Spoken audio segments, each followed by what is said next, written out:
আপনি যে কাজই করেন ধৈর্য থাকতে হবে, সততা থাকতে হবে, আর নিজের পরিশ্রম থাকতে হবে, এছাড়া উন্নতি করা সম্ভব না। তো এই যে 8টা গরু আপনার, তো 8টা গরুর বর্তমান বাজার মূল্য কত হতে পারে? 14-15 হবে। 14-15 লাখ। হ্যাঁ। দাদা কি নাম আপনার? নাম চিন্ময় মল্লিক। আচ্ছা, তো আপনাদের ঠিকানা হচ্ছে খুলনা জেলা ডুমুরিয়া থানা, এই গ্রামের নাম ঘোনাবান্ধার ডাঙ্গা। আচ্ছা, আর আপনাদের ইউনিয়ন হচ্ছে রংপুর। রংপুর। একটু যদি আপনাদের এই গরু পালনের শুরুটা আমাকে বলেন। পারিবারিক ভাবে খাবার তো, জি, বাবা ব্যবসা করতে, আগে কলা বিক্রি করতে, সেখানে একটা গরু কিনলো, সেই গরু থেকে আস্তে আস্তে মানে শুরু। আচ্ছা, সেই জায়গা থেকে শুরু হয়ে তারপরে উনি গরুর দিকটা কি করলো করে গরু কিনে সেখান থেকে এটা পালা শুরু করলো, দেখলো গরুতে খারাপ না, বুঝছেন, আস্তে আস্তে সেই গরুর দিকে। প্রথম কি 1-2টা ছিল? 1-2টা ছিল। এরপরে এখন কটা আছে? এখন 7টা-8টা আছে। কি কি জাতের গরু আছে এখানে? ফ্রিজিয়ান আর শাহিওয়াল। আচ্ছা, ফ্রিজিয়ান হচ্ছে যে ওই লালটা মনে শাহিয়াল, হ্যাঁ। আর বাকি সব ফ্রিজিয়ান। বাকি আর একটা বাচ্চা হয়েছে, এই যে বাচ্চা, লাল বাচ্চা, এটার মা তো এটা। হ্যাঁ এটা। তো এটা লাল হলো কেন বাছুর? এটা শঙ্কর? হ্যাঁ, ওই যে শাহিওয়ালের শঙ্কর করেছেন। হ্যাঁ হ্যাঁ। তাহলে এখন এই বাছুর কি শাহিয়াল না? শাহিয়াল। আর ওর মা হচ্ছে ফ্রিজিয়ান। তো এই যে 8টা গরু আপনার, তো 8টা গরুর বর্তমান বাজার মূল্য কত হতে পারে? 14-15 হবে। 14-15 লাখ। হ্যাঁ। তাহলে প্রথম তো শুরু করছিলেন দেশের গরু দিয়ে, দেশি গরু দিয়ে। দেশি গরু ছিল, এই একটা ছিল, তারপরে 2টো হলো, সেইভাবে আস্তে আস্তে ই করা। তো আপনি কিন্তু সার দেখি না, সার গরু? সার না, আমরা সার রাখি না। ওই হ্যাঁ, পালা আছে প্রোটিন, বুঝছেন, সার রাখতে গেলে আলাদা খাই লাগবে, এরকম স্পেস ছিল না। আচ্ছা, গাভীর মধ্যে তো সার পালন করা যায় না। কিন্তু আপনার যখন প্রয়োজন হয় সার, তখন আমরা তো এখন কৃত্রিম প্রযোজন, ও ইনজেকশনের মতো দিয়ে।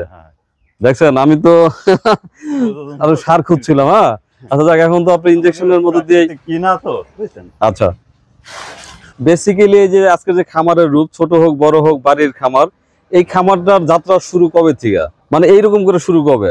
15 বছর হবে। এই অবকাঠামো দিয়ে শুরু?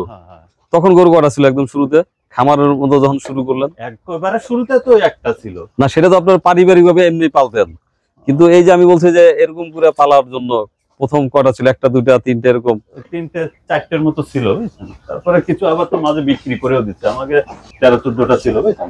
আচ্ছা, মাঝে একটু জায়গা কিনলাম, তখন কিছু বিক্রি করে দেয়া, ওটা কেনা হয়েছে। আচ্ছা, তাহলে খামারের টাকা জমি কিনছেন? হ্যাঁ, আলহামদুলিল্লাহ। দাদা একটু বলেন, এখন যে গরু আছে যেগুলি, এগুলো তো সবই তো গাভীন, দুধ দেয় কয়টা? দুধ দিচ্ছে 1টা, 2টো, 3টে, 4টেতে দুধ দিচ্ছে। কত লিটার হয় 4টায় প্রতিদিন? বর্তমানে 30 লিটার মতো হচ্ছে 4টায়। এক বেলা দহন করেন না 2 বেলা দহন করেন? 2 বেলা দোয়াই। 30, আর বিকাল বেলায় 15 লিটার আসে। তাহলে 45-50 লিটার আসে। তো এখন এখানে দাম কেমন খুলনাতে দুধের দাম? খুলনাতে এমনি আপনার বাসা বাড়িতে দিলে 60 টাকা 70 টাকা, আর আপনার যদি কোনো মিষ্টির করে দেয় তো 50-55 এরকম। তাহলে কি আপনাদের বেসিক্যালি দুধ বিক্রির টাকা দিয়েই সমস্ত চলে? আর যখন কোনো একটা গাভী একেবারে বিক্রি করে দেন তখন একটা মোটা অঙ্কের টাকা আসে। তো মানে এই দুধের উপর নির্ভর আর কি, মানে এখন চলে, খামার চলে প্লাস। আচ্ছা ধরেন এই যে বাছুরটা, এটা কি এরে বাছুর না বকনা বাছুর? তো যদি বকনা না হতো তাহলে কি বিক্রি করে দিতেন? এটা যখন দুধ ছাড়ান দেবে তখন বিক্রি করে দিতে, তখন ওই 80-90 হাজার টাকা দেয়। এতে দুধ খাবে মাত্র 4 মাস, 4 মাস 6 মাস এরকম। আচ্ছা, এই 6 মাসের বাছুর আপনি 80-90 হাজার বিক্রি করতে পারবেন? 6 মাস 7 মাস দেখা যাচ্ছে ওরকম আসছে। দুধ ছাড়ান দিতে দিতে আপনার যদি একটু ছোট থাকে আর কিছুদিন খাওয়ায়, 1 মাস 2 মাস খাওয়ালাম, খাওয়ায় ওরকম 80-90-তে নিয়ে যাবে। আচ্ছা, অন্য খামার করবে তারা দেখা যাচ্ছে নিয়ে যাবে। আচ্ছা দাদা, আপনার পড়াশোনার দিকে যাচ্ছি না, পড়াশোনা আমরা অনেকেই কম বেশি করি। তো এই যে খামার যে করছেন একদম নিজে, আমি দেখলাম অনেক পরিশ্রম করছেন। তখন দেখলাম গরম, ওই খাবার নিয়ে আসলেন, ওটা কিসের ছিল খাবারটা মিশ্রণ? ওটা হচ্ছে আপনার ছিল অটো অটো পালিশ যেটা বলে, আর হচ্ছে ভুসি, গমের ভুসি। আচ্ছা, এরপরে আর এখনো ছিল খোল। আচ্ছা এখনো খাওয়াচ্ছেন বা এই যে যত্ন নিচ্ছেন, তো আপনি যদি এখন অন্যের চাকরি করতেন বা অন্যের খামারে কাজ করতেন বা অন্য কোনো চাকরি করতেন, তো তার চেয়ে কেমন আছেন সেটা বলেন। যাক, মোটামুটি ভালোই আছে। আর আরেকটা কথা আপনার এখন হচ্ছিল যে আমি আপনাকে বলছিলাম যে দাদা যে যাই কিছু করি নিজে পরিশ্রম না করলে উন্নতি করা সম্ভব না। এটা সে তো সবসময়, আপনি যেটা যত বড় ব্যবসায় করেন না কেন, তার নিজে মনিটরিংটা ঠিক মতো করতে হবে, এটা তো সবসময়। না, যে আপনি কিন্তু একেবারে নিজের সন্তানের মতো করে খাওয়াচ্ছেন। আপনাদের এখানে হাঁস মুরগি দেখলাম, রাজহাঁস বা পাতি হাঁস মুরগি, এগুলো কি শখ করে পালা না বাণিজ্যিক? সব করে বলা যায়, কারণ কি এটা আমাদের পারিবারিক কিছু চাহিদা মেটায়, কিছু ডিম হলো, একটু মাংস হলো, এই জন্য করা। কবুতর? কবুতর শখ, গরুর ইসের উপর দেন শখে। আচ্ছা, ওর সাথে কিছুই হয়, কারণ কি ওই যে মাঝে মাঝে বিক্রি করে দেয়, অনেকগুলো হয়ে গেল তখন বিক্রি করে দেন। তখন বিক্রি করে দিই। দাদা আরেকটা বিষয়, আমি তো চরে কাজ করি, চরের অনেক ভিডিও করি, বা আমি চরে নিজে খামার করবো। আজকে এই জন্য আপনাদের এলাকায় ঘুরতে এসে আপনার সাথে পরিচয় বা আপনাদের সাথে একটা ভিডিও করছি শিখার জন্য। আসলে আমি শিখতে চাই সব জায়গায় গিয়ে। তো এখন বিষয় হচ্ছে যে আমরা চরে যে গরুগুলো দেখি এরকম খড়ের পালা দেখি না। আপনার তো খড় বলেন নাকি? হ্যাঁ, তো বিচালি বিচালি বলেন। বিচালি। তো এগুলা এখানে রাখেন কেন? আপনাদের কি ঘাসের কোনো সংকট আছে? সংকট আছে, এখন তো ঘাস যা টুকটাক পাওয়া যায়, কিন্তু আর কিছুদিন পরে আর ঘাস থাকবে না, তখন হচ্ছে আমরা এই খড় দিয়ে চালাতে হবে। আচ্ছা, তো আপনাদের 5-6 মাস খড় দিয়ে চলবে। 5-6 মাস, তাতে গরুর আপনার ক্ষতি হবে না? কারণ খড়ে তো আপনার একটা শুকনা খাবার এটা। ওই আর পাশাপাশি যদি অল্প কিছু ঘাস পাওয়া গেল, আনলাম, তখন তো আর অ্যাভেলেবেল ঘাস পাওয়া যাবে না।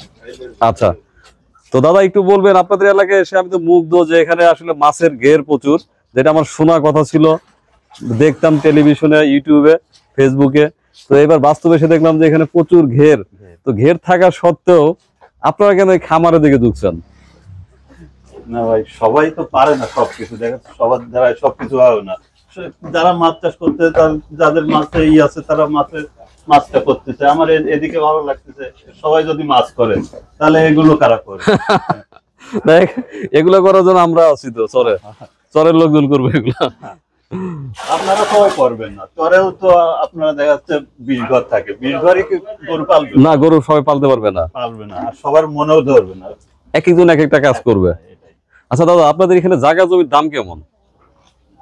আপনি রাস্তার পাশে হলে তখন যাচ্ছে 1 বিঘা 15-20 লাখ, আর ভিতরের দিকে গেলে 10-12। তো জায়গার দাম তো খুব বেশি না, আমরা যেদিকে থাকি ওদিকে আবার জায়গার দাম খুব বেশি। সে তো হবে, আপনার শহরের শহরের কাছাকাছি।